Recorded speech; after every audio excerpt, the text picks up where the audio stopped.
রামকৃষ্ণ পরমহংসদেবের আশীর্বাদ মাথায় নিয়ে বিবেকানন্দ চলে গিয়েছিল কোথায়? আমেরিকার চিকাগো শহরে হিন্দু ধর্ম সভায় কথা বলার জন্য। কথা বলেছেন, আমেরিকার মানুষের মন জয় করেছেন, গাছের তলায় বসে রয়েছেন, বিশ্রাম করছেন। আমেরিকাবাসী এসে বিবেকানন্দের সামনে যে যা পাচ্ছে, কেউ কাপড় দিচ্ছে, কেউ খাবার দিচ্ছে। এমন সময় একটা কম বয়সী মেয়ে এসে বিবেকানন্দের সামনে দাঁড়িয়ে জিজ্ঞাসা করছে, সবাই আপনাকে সবকিছু দিচ্ছে, আমি আপনার কাছে একটা জিনিস চাইবো, আপনি কি আমাকে দেবেন? বিবেকানন্দ বলছে, মা আমি তো সাধু, গরিব, সন্ন্যাসী, আমার কিচ্ছু নেই, তোমায় কি দিতে পারি? বলে, না, যেটা আমি চাইবো আপনার কাছে আছে। বিবেকানন্দ বলছে, বলো তোমার কি চাই? মেয়েটি বলছে, আমি আপনাকে বিয়ে করতে চাই। আর যেই বলে দিয়েছে, বিবেকানন্দ উঠে দাঁড়িয়ে মেয়েটার সম্মুখে দাঁড়িয়ে বলছে, তুমি কি দেখে আমায় বুঝতে পারছো না? গেরুয়া পোশাক পরেছি, পায়ে খড়ম পরেছি, দৌড় কৌপিন বহির্বাস পরেছি, আমার ব্রহ্মচর্য আছে, তো আমি বিয়ে করব না, আমি তো সন্ন্যাসী। মেয়েটা কাঁদতে কাঁদতে ঘুরে চলে যাচ্ছে। বিবেকানন্দ মেয়েটাকে ডেকে বলল, মা শোনো। মেয়েটা কাছে গিয়েছে। আমেরিকার মাটিতে এত ভালো ভালো ছেলে থাকতে তুমি আমাকে কেন বিয়ে করতে চাও? মেয়েটা বলছে, এত ছেলেকে ছেড়ে দিয়ে আপনাকে বিয়ে করব কেন জানেন? কেন? আপনার ঔরসে আমি আপনারই মতো একটা তেজবান সন্তানের জন্ম দেব, বীর সন্তানের মা হব, কোনো চোর চিটিংবাজ গুন্ডা লাফাঙ্গা ছেচ্চরের মা হব না। যখন আমার ছেলে রাস্তা দিয়ে হেঁটে চলে যাবে, লোকে ডেকে বলবে, বিবেকানন্দের ছেলে হেঁটে যাচ্ছে। এটাই মা হয়ে আমার জীবনের সব থেকে বড় পাওনা। সঙ্গে সঙ্গে বিবেকানন্দ বলছে, জানো মা, আমারও মনে একটা ইচ্ছা ছিল, কি? তোমার দরকার আমার মতো একটা ছেলে, হ্যাঁ, আমার দরকার তোমার মতো একটা মা। আচ্ছা, একটা বুদ্ধি করলে হয় না? কি? আজ থেকে তুমি আমাকেই তোমার ছেলে করে নাও, তাহলে বিয়েও করতে হলো না। তুমি আমার মতো ছেলে পেয়ে গেলে, আমিও তোমার মতো মা পেয়ে গেলাম, আমার ব্রহ্মচর্যটা অটুট থেকে গেল।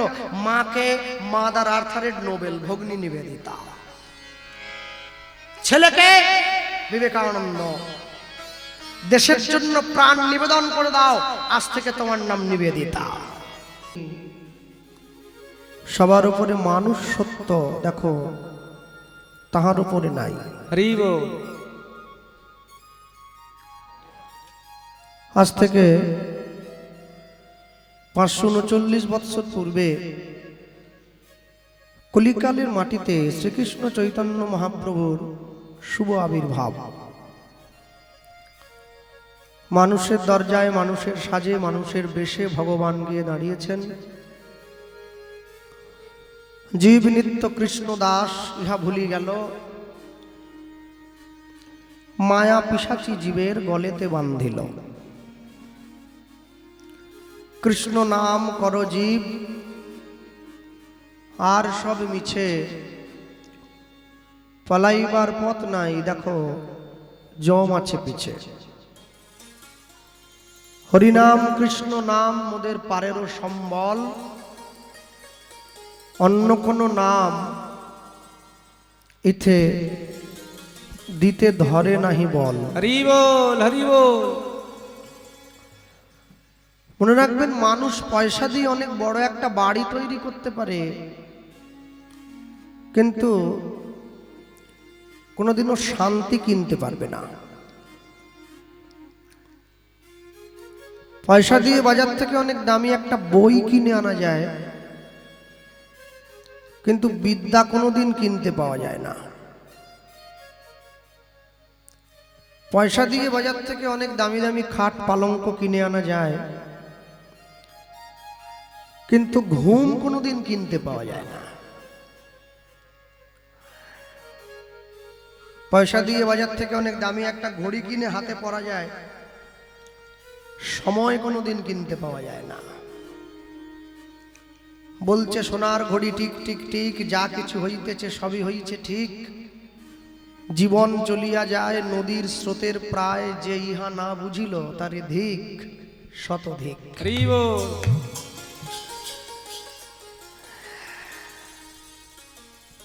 যে জেলার মান যত দিন যাবে তত বর্ধিত হবে, সেই জেলাটার নাম বর্ধমান।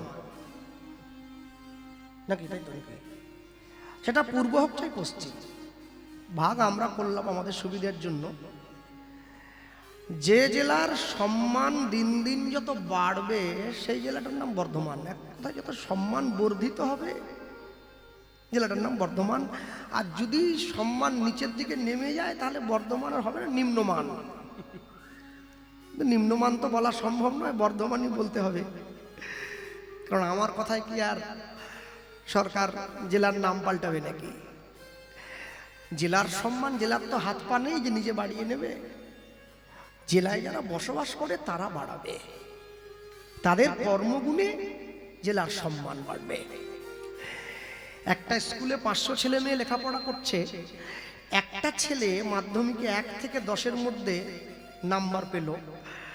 হেডমাস্টার মশাই ছুটে গিয়ে সংবাদ মাধ্যমের সামনে, প্রেস মিডিয়ার সামনে দাঁড়িয়ে বলছে, কোন স্কুলের ছেলে দেখতে হবে তো, বাকি 200 ফেল করেছে। ওটা বলছে না, কিন্তু ওই একটা যে ফার্স্ট হয়েছে ওইটা বলছে। কেন জানেন? আশ্চর্য হলো এইটা, যখন কেউ খুব ভালো কিছু করে না, সূর্যের আলো প্রকাশ হলে যত গভীর অন্ধকারই হোক ওটা ঢাকা পড়ে যায়। একটা সূর্যের আলোতে গোটা বিশ্বের যত অন্ধকার আছে সব চলে যায়। তা জীবনটাকে সূর্যের মতো করে তৈরি করতে হবে। এখন প্রসঙ্গ, তাহলে সূর্যের মতো করে তৈরি করতে গেলে কি করতে হবে? ভালো ভালো খেতে হবে। হ্যাঁ, মাছ মাংস ডিম পেঁয়াজ রসুন আদা পুঁই শাক, হ্যাঁ শাক খাসি মাংস খেলেই হবে? বলছে না, সূর্যের মতো জীবনটা তৈরি করতে গেলে সূর্য যেমন নিজে পুড়ে গিয়ে পুরো জগৎকে আলো দিচ্ছে, তোমাকেও সময়ের আগুনে পুড়ে যেতে হবে। হ্যাঁ, ভালো গান যে গায় সে দই খায় না। আমি সব খাই, আমি আমার কথা বলছি না। ভালো যে গায় সে দই খাবে না। তাকে আপনি বলুন আমাদের বর্ধমানের মিষ্টি দই একটু খেয়ে দেখো, বলে না খাবো না। কেন? বলে খেলে গলা বসে যাবে। ইচ্ছে হচ্ছে একটু খাই, সম্প্রদায়ের ছেলেগুলো খাচ্ছে নিয়ে নিয়ে কি সুন্দর দই, আর ও খেতে পারছে না, ও গায়ে। তাহলে ওকে নিজের লোভটাকে সীমার মধ্যে বাঁধতে হবে, তবে তো ওর গলা শুনে লোকে থাকবে, নাহলে তো পালিয়ে যাবে। গলা ভালো নয়, গান না, পালিয়ে যাই চলো। আগে নিজেকে বশে আনতে হবে, নিজের কন্ট্রোলে নিজেকে আনতে পারলে দেখবেন জগৎ কত সুন্দর। নিজের কন্ট্রোলে নিজেকে আনতে না পারলে জগৎ আপনার কাছে বিষের মতো মনে হবে। মানুষ কখন আত্মহত্যা করে জানেন? যখন সমাজের সব দরজাগুলো তার জন্য বন্ধ হয়ে যায়, তখন সে মৃত্যুরূপী দরজার দিকে ছুটে চলে যায়। হ্যাঁ, জীবন বড় বৈচিত্র্যময়। জীবনকে সুন্দর করতে গেলে আপনি পড়াশুনো করেন কি করেননি, আপনি বড় বাড়ি করেছেন কি করেননি, আপনার গাড়ি আছে কি নেই, আপনি দেখতে ভালো কি খারাপ, এ বিচার হবে না। সবার আগে বিচার করতে হবে আপনি ঈশ্বরের চরণে ভরসা কতটুকু করেছেন। আমাদের থেকে অনেক বেশি ধন সম্পত্তি রাবণের ছিল, রাবণ কিন্তু স্থায়ী হতে পারেনি। রামচন্দ্রের অহংকারের জ্ঞান ছিল আর রাবণের জ্ঞানের অহংকার ছিল, যার জন্য একজন রাম একজন রাবণ। হ্যাঁ, আশ্চর্য কি জানেন? আশ্চর্য অন্য কিছু নয়। গত বিগত দিনে আমি দেখছিলাম যে ভারতবর্ষের মন্ত্রিসভার লোকেরা সব এক এক করে শপথ গ্রহণ করছে, টিভিতে চাই, আমার মাও দেখছে, আমি বসে দেখছি। একটা আশ্চর্য জিনিস লক্ষ্য করলাম, যতগুলো মন্ত্রী শপথ নিচ্ছে, এমনকি প্রধানমন্ত্রী পর্যন্ত, তিনি আগে সামনে তার রাষ্ট্রপতি পড়িয়ে দিচ্ছেন, তিনি বলছেন আমি ঈশ্বরের নামে শপথ করে বলছি, দেশের মান সংবিধানকে মর্যাদা দিয়ে আমি আমার কর্তব্য। ঈশ্বরের নামে শপথ কেন? ঈশ্বরের নামে শপথ কেন? ঈশ্বরের নামে শপথ না করলে তুমি আইনি কাজ করো আর বেআইনি কাজ করো, কোনটাই সফল হতে পারবে না। ঈশ্বরকে তোমাকে সামনে খাড়া করতেই হবে। যে চোর চুরি করতে যায় সে পর্যন্ত মা কালীর সামনে বলি দিয়ে তারপরে যায়, বলে মা আজ যেন ঠিক মতো চুরিটা করতে পারি। ঈশ্বরকে আপনাকে সামনে আনতেই হবে, তা নাহলে জীবনে আপনি কোনোদিন সুস্থভাবে সুন্দরভাবে জীবন ধারণ করতে পারবেন না। যেমনই লোক হোক না কেন, যে যেমনই হোক না কেন, মানুষ আপন ইচ্ছায় জীব কোটি বাঞ্ছা করে, ঈশ্বর পুরাইলে জীবের বাঞ্ছা তবে পুরে। লটারির টিকিট কাটছে সবাই, সকলে পাবে না, যে কোনো একজন পাবে। কেন? যে ব্যাংকে টাকা রেখে এসেছিল সে সুদ পাবে, বাকিরা পাবে কেন? 1 কোটি টাকা পেতে গেলে কত টাকা রাখতে হয় ব্যাংকে, তার সুদ 1 কোটি টাকা। আমার বাড়িতে আমার গ্রামে হরিনামের কমিটি যখন এসে দাঁড়ায় ভিক্ষার জন্য, আমি 21 টাকা চেয়ে 21 টাকা নিয়ে যা, 500 চাল কালকে এসে নিষ্কনে 21 টাকা ঈশ্বরের ব্যাংকে জমা দিলাম, আর টিকিট কেটে বলি আমার 1 কোটি না। 21 টাকার সুদ কি 1 কোটি টাকা নাকি? জমা দেওয়ার বেলা 21 টাকা, চাওয়ার বেলা 1 কোটি, এ কি কথা? জমা দেন তবে তো পাবেন।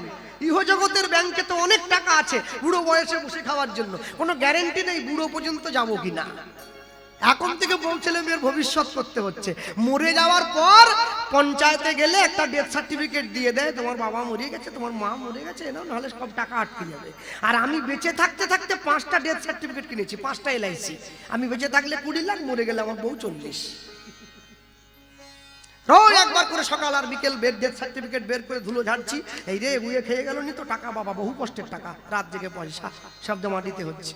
মানুষ বড় আজব, নিজে মরে যাচ্ছে তবু সংসারের মঙ্গল চাইছে। গৌরাঙ্গ বলিতে হবে পুলক শরীর, হরি হরি বলিতে মোর নয়নে বহেনি। যেদিন আমি দেখব ভগবানের নাম শুনতে বসে আমার অজান্তে আমার চোখ দিয়ে জল নেমে এসেছে, সেদিন আমি বুঝবো তার নাম শ্রবণ আমার জীবনে সার্থক হয়েছে। হরি বল, নিতাই গৌর প্রেমানন্দে হরি বল, হরি বল, হরি বল।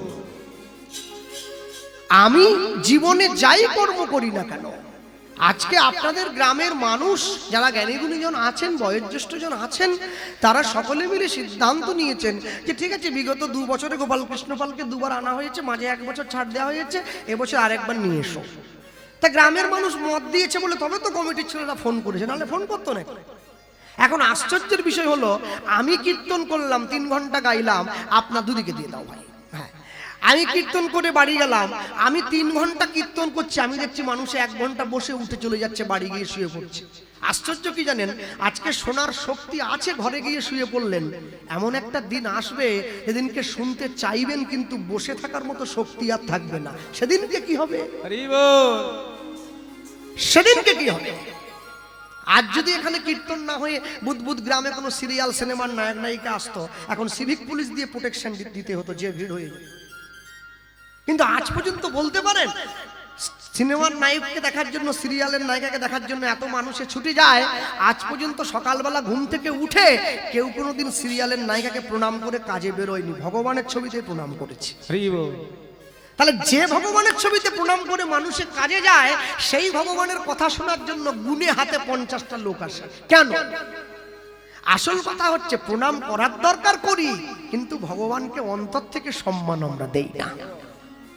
আর যদি ভগবানকে অন্তর থেকে সম্মান না দেই, তাহলে ঈশ্বরের কৃপা আমরা কোনোদিন পাবো না।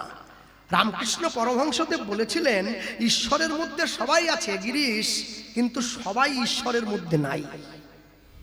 আমি ঈশ্বরকে ভালোবাসি না, আর আমি উল্টে বলছি ঈশ্বর আমাকে ভালোবাসবে। মানুষ বড় আজব। যখন রাধা গোবিন্দের মন্দিরে গিয়ে হরিনাম হচ্ছে, আমি সন্ধ্যেবেলা বাড়ির ছাদ থেকে দেখছিলাম অনেক মায়েরা আরতির সময় ঘুরে ঘুরে নাচছিল কীর্তনের মধ্যে।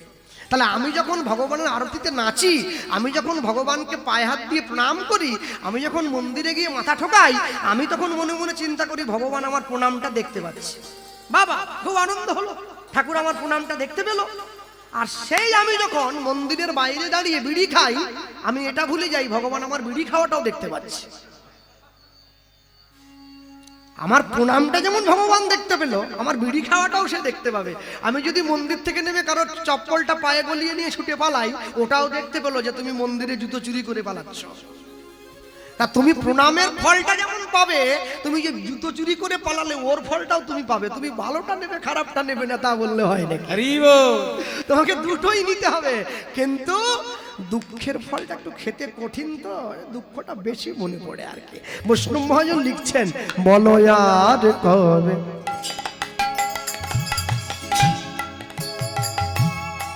বলো আর কবে নিতা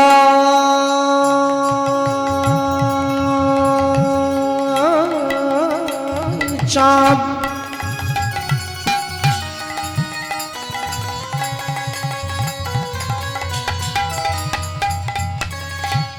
আমায় করুণা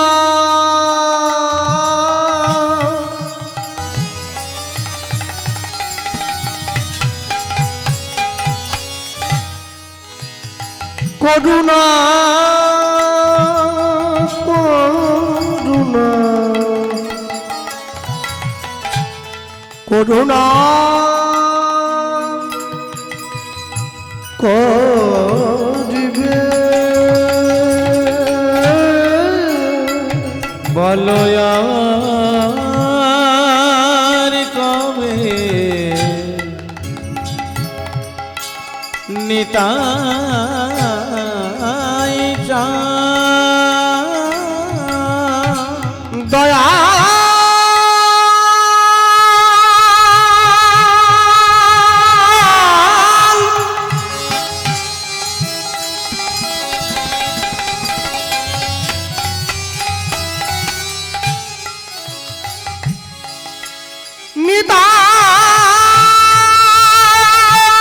নিতাই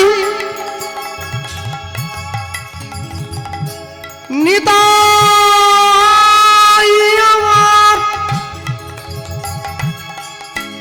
নিতাই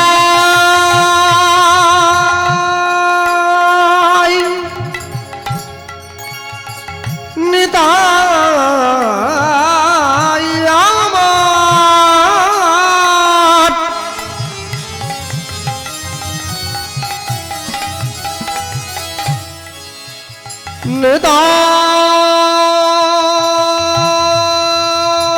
নিতাই আমার নিতাই আমার বলো আর কবে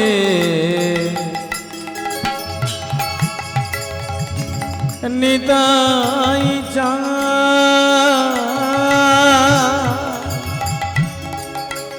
করুণা করুণা করুণা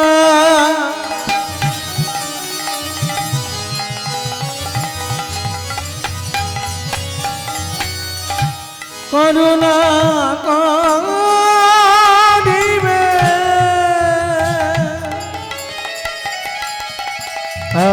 করুণা করিবে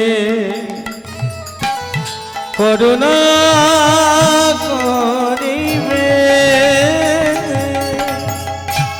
ওগো সংসার বাসনা মোর কবে তুচ্ছ হবে ওগো সংসার বাসনাম কবে তুচ্ছ হবে বল বিষয় ছাড়িয়া কবে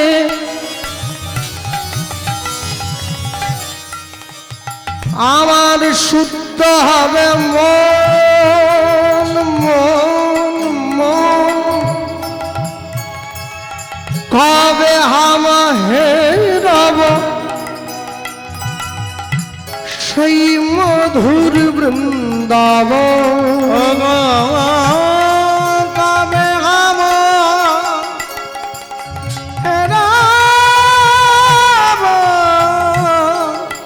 মধুর বৃন্দাবন মধুর বৃন্দাবনে আমি কবে বা যাব মধুর বৃন্দাবনে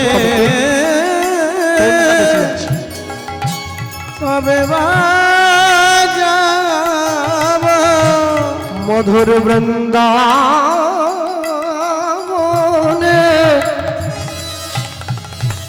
আমি কবে বা যাব মধুর বৃন্দাবনে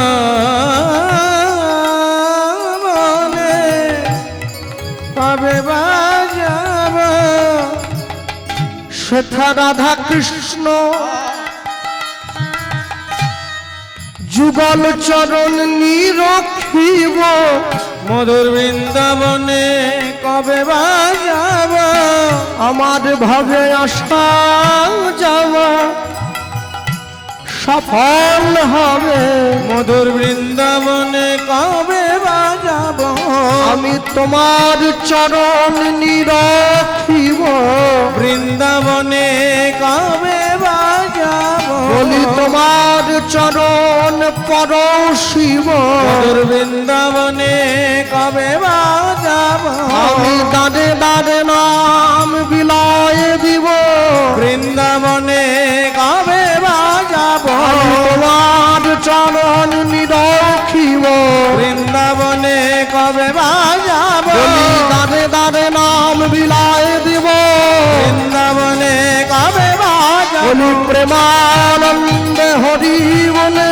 বৃন্দাবনে কবে যাব, প্রেমানন্দে হরি বলে। বৃন্দাবনে কবে যাব, বৃন্দাবনে কবে বাজাব, বলি কবে হব রব মধুর বৃন্দাবন, কবে হব রব মধুর বৃন্দাবন। মানুষের জীবনে সর্বশ্রেষ্ঠ প্রাপ্তি হলো তার জীবনবোধের অন্তরে সে যাই কিছু করুক না কেন, জীবনের শেষ দিনে তার সঠিক লক্ষ্য বস্তুতে নির্ধারণ করে সঠিক লক্ষ্যটায় পৌঁছে যাওয়া। কে আমি কেন মরে যারে তাপত্রয়, ইহা না জানি জীবের কইছে হিত হয়। সনাতন গোস্বামী মহাপ্রভুকে প্রশ্ন করছে, কে আমি, কোথা থেকে আমি এলাম, আমার জীবনের ভালো কিসে হবে? উত্তরে মহাপ্রভু বললেন, জীব নিত্য কৃষ্ণ দাস ইহা ভুলি গেল, মায়া পিশাচি জীবের গলেতে বাঁধিল। এখন আশ্চর্যের বিষয় কি জানেন? সব থেকে আশ্চর্যের বিষয় হলো প্রচন্ড গরম, তো দিনের বেলা কুঞ্জভঙ্গ কীর্তন হচ্ছে। তা কুঞ্জবন্ডন কীর্তন হয়ে যাওয়ার পরে একজন গান করছিলাম, আঁচলটা পেতে দাঁড়িয়ে আছি। কেউ 1 টাকা দিচ্ছে, কেউ 5 টাকা দিচ্ছে, কেউ 10 টাকা দিচ্ছে। তা একজন লোক এসেছে, সে অবশ্য এদের মতো 1 টাকা 2 টাকা দিয়ে শান্ত হয়নি, 100 টাকা দিয়েছে। আর 100 টাকাটা আঁচলে যেই দিয়েছে, আমি তো বড় খুশি হয়েছি, আহা হা বেশ ভালো। আর 100 টাকাটা দিয়ে আমাকে প্রণাম করে আমাকে কি বলছি জানেন, কৃষ্ণবাবু যা গরম পড়েছে না, জীবনটা জ্বলিয়ে গেল। তাই আমি বারবার ধরে বলছি, কলা সরাচ্ছে কেন? ভালো করে তাকিয়ে দেখলাম ও গলায় একটা সোনার চেন পরে আছে। সেই চেনটা আমাকে দেখাচ্ছে, যা গরম পড়েছে। তা আমি বললাম, আপনি কোনটা দেখাচ্ছেন, মানে চেনের গরম না ওয়েদারের গরম? বলে দুটোই দুটোই, ওই দুটোই। যাবেন আমার বাড়িতে, যাবেন একটু মিষ্টি খেয়ে আসবেন। কত বড় বাড়ি! আমি কি খেতে যাব, মিষ্টি খেতে না বাড়ি দেখতে, কোনটা? যদি বলেন যে বাড়ি দেখতে যাবেন, তাহলে মিষ্টি খাবো নি, বাড়ি দেখে থেকে চলে আসবো, কারণ আমার তো ছোট বাড়ি। আর যদি বলেন যে না মিষ্টি খেতে যাবো, তাহলে বাড়ি দেখবো নি, যেখানে বসাবেন মিষ্টি খেয়েই চলে যাবো। বলুন কোনটা বলুন? বলছি না, পয়সা দিয়ে চেনটা বানিয়েছি তো, তাই আপনি বাইরে থেকে এসছেন, ভাবলাম আপনাকে একটু দেখাই, কারণ আপনার গলায় তো চেন টেন নাই। আমি বললাম, দেখুন আজকে আপনি আমাকে চেন দেখাচ্ছেন, সেটা ঠিক আছে, কিন্তু একটা জিনিস চিন্তা করেছেন কি, যেদিন আপনার দুটো চোখ বন্ধ হয়ে যাবে, আপনাকে দেখার জন্য কারা আসবে? চেন তো আপনার বৌমা টেনে খুলে নেবে, ও চিন্তা করবেন নি, আপনি আগেই খুলে নেবে।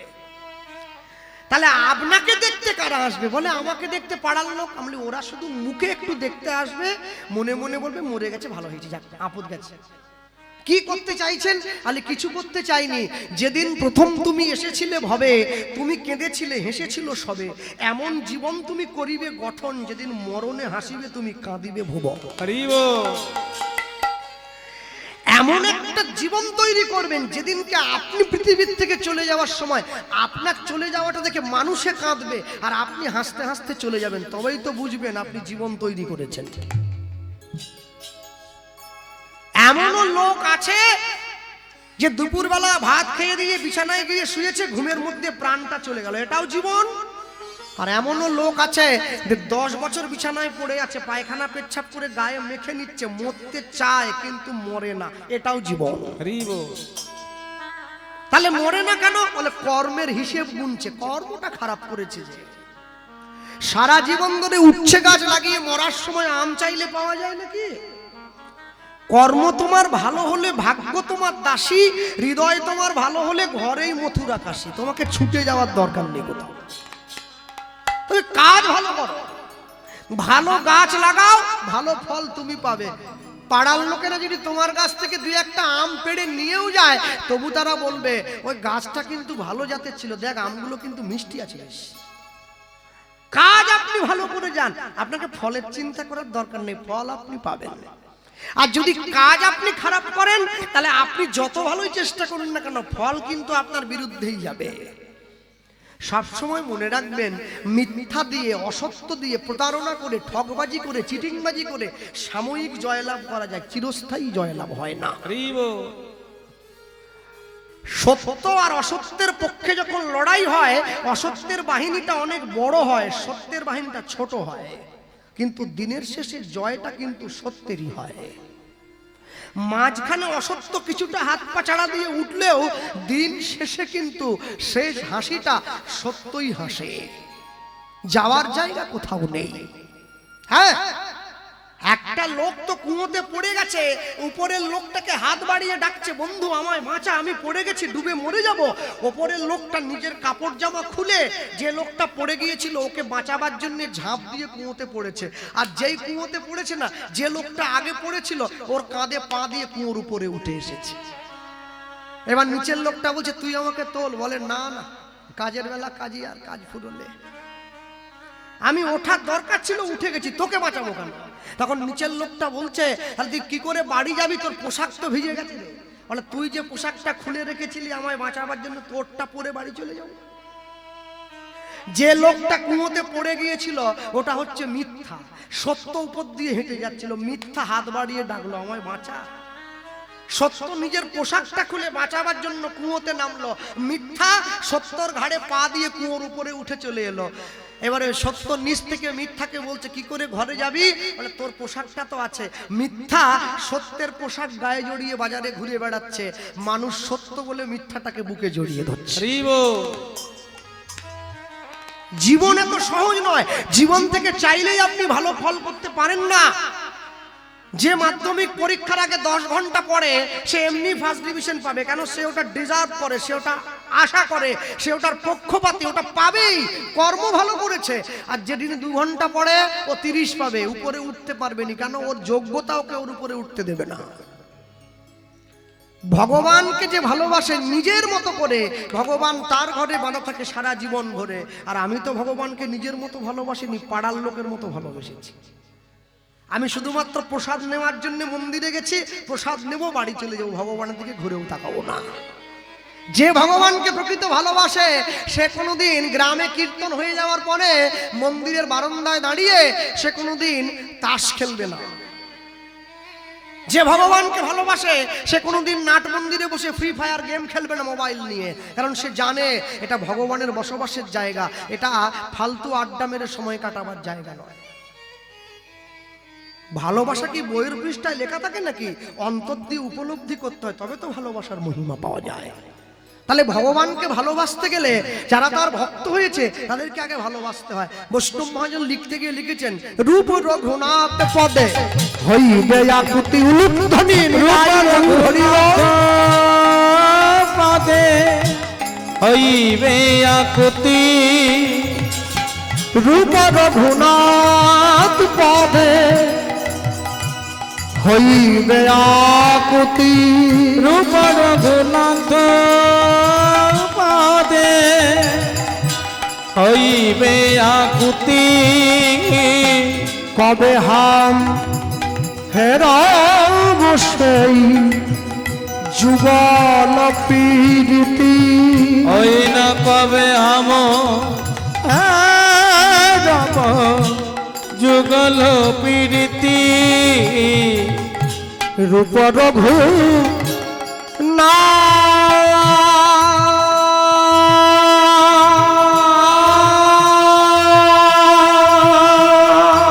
পদে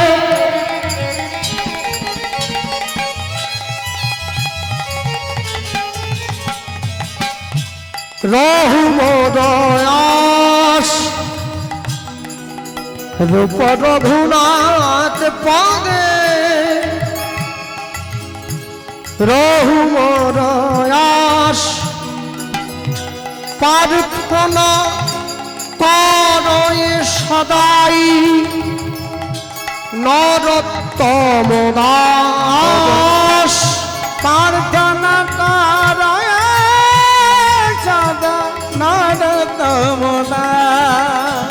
দেখো প্রার্থনা করয়ে সদাই নরোত্তম দাস প্রার্থনা করায় সদা নরোত্তম দাস। আমায় চরণ তলে আশ্রয় দিও, আমায় চরণ তলে আশ্রয় দিও, আমায় চরণ তলে আশ্রয় দিও, চরণ তলে আশ্রয় দিও। বলি যাওয়ার কালে সঙ্গে নিও, চরণ তলে আশ্রয় দিও। তোমার নাম বলে যেন যাইতে পারি, চরণ তলে আশ্রয় দিও। বলি ও আমার গৌর হরি, তাই আশ্রয় হরি দিও, অবয় আমার গৌর হরি। চরণ তলে আশ্রয় দিও, চরণ তলে আশ্রয় দিও। প্রার্থনা করো সদা নরোত্তম দাস। প্রার্থনা করো সদা নরোত্তম দাস। প্রথম বছর এসেছিলাম, প্রথম দিন গিয়েছিলাম বাগবাজারের মদন মোহন, দ্বিতীয় দিন গিয়ে দিয়েছিলাম মাধব দাসের জীবনী কথা। পরের বারে এলাম, প্রথম দিন গাইছিলাম রঘুনাথ দাসের জীবনী কথা, দ্বিতীয় দিন গাইছিলাম বাসুদেব দত্তের শ্রী গৌরাঙ্গ। খাতায় লেখা আছে, যদি কমিটি আবার ঘুরে ডাকে তো যে মুশকিল না, ভুল হয়ে গেলে। যাই হোক, এখন কথা হচ্ছে 2 বছর গান হয়ে যাওয়ার পরে কোনো কমিটি আমাকে 3 বছর আর ডাকেনি, মানে টাকাটা বেড়ে যায় তো। কমিটিও জানে যে এমনি টাকা বেশি দিতে হবে, ডাকিস নি আর, না ডাকলে আর বেশি দিবার কোনো ঝামেলা নাই। তো যাহা এবছর এরা আবার ডেকেছে, টাকা আছে গ্রামের লোকের, প্রচুর টাকা অবশ্য, না বলবো না। তাই আমি বলতে গিয়ে বলবো, হ্যাঁ এবছর আবার 2 দিন। এখন সব থেকে বড় কথা হলো, আজকে এই স্থানে দাঁড়িয়ে আমরা এমন একজন মানুষের কথা শুনবো, ধৈর্য ধরে বসে আস্বাদন করবেন 2 দিন, আমি আশা করব।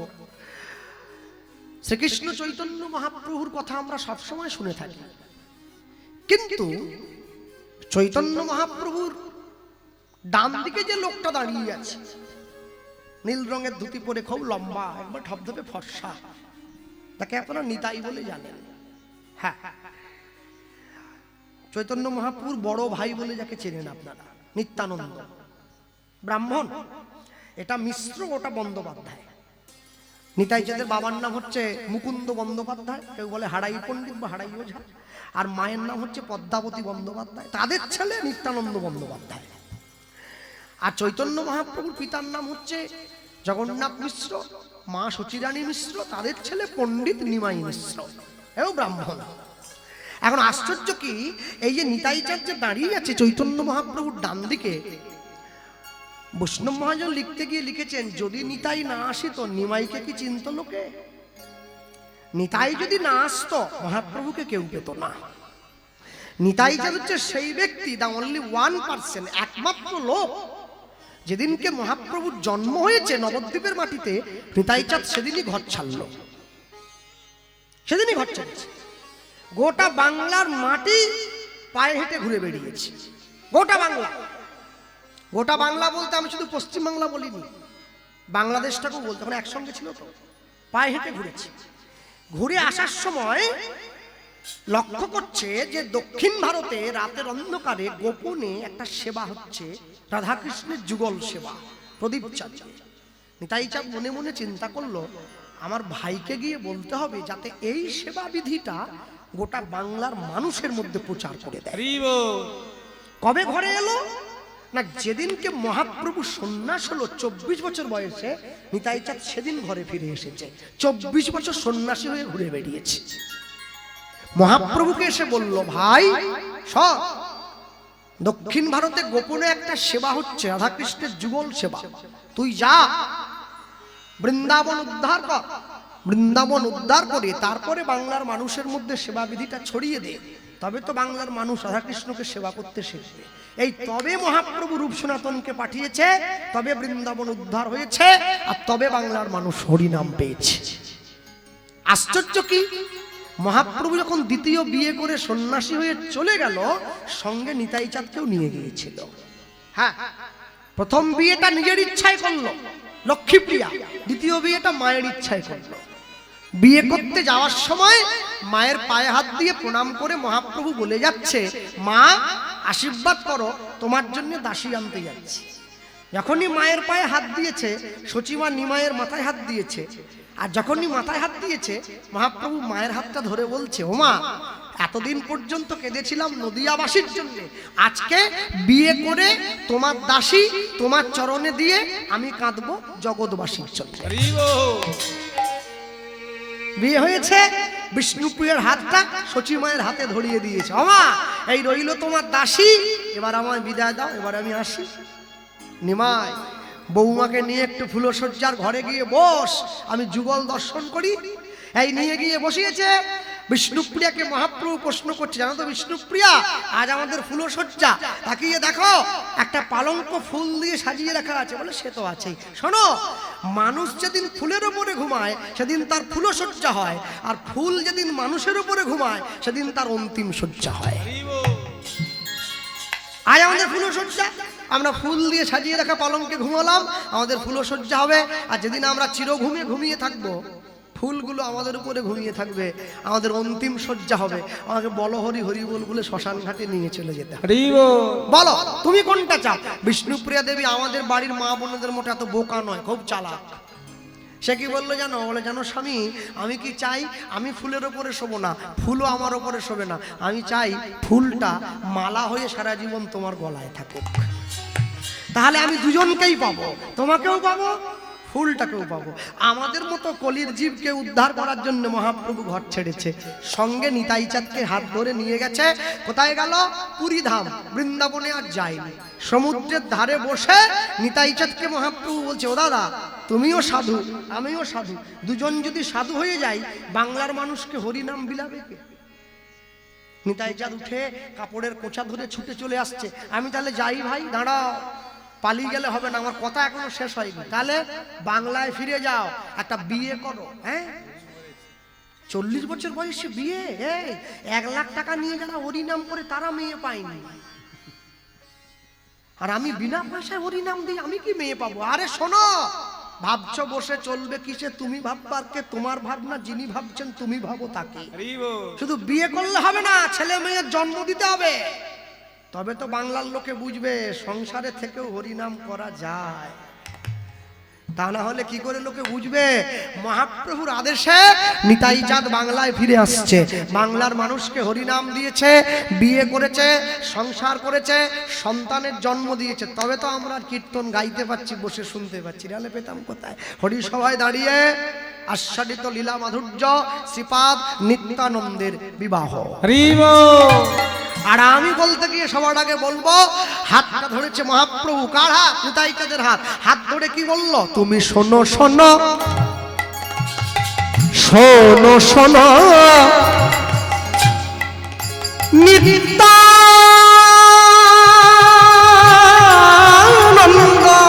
মায়েরা উলুধ্বনি নিতাই গৌর হরি হরি বল।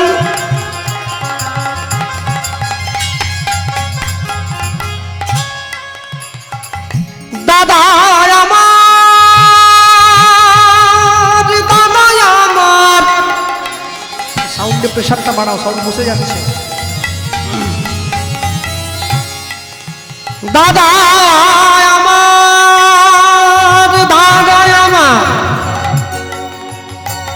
তুমি শোনো শোনো আমার কথা, এ যে কথা নয় আমার মনের ব্যথা।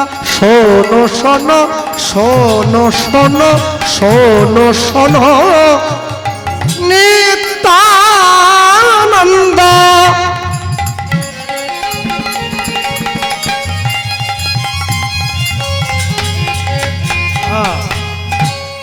এই কলির জীব, এই কলির জীব সব জন্ম অন্ধ।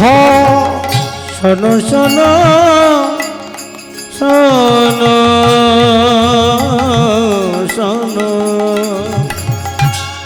শোনো শোনো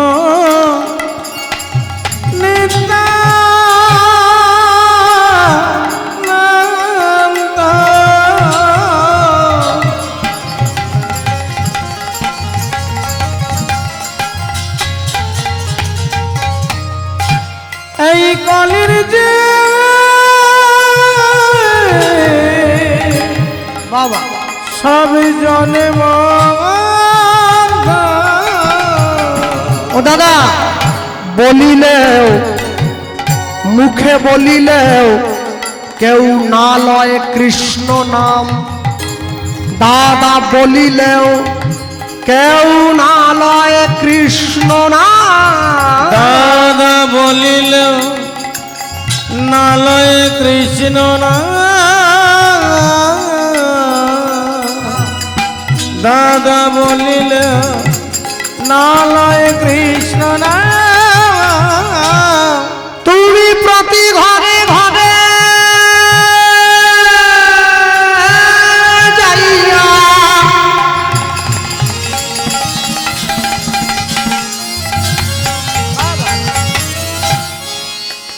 করো এই ভিক্ষা, বল কৃষ্ণ গো কৃষ্ণ, কর কৃষ্ণ শিক্ষা। দাদা বলো কৃষ্ণ কৃষ্ণ কর কৃষ্ণ শিক্ষা। দাদা বল কৃষ্ণ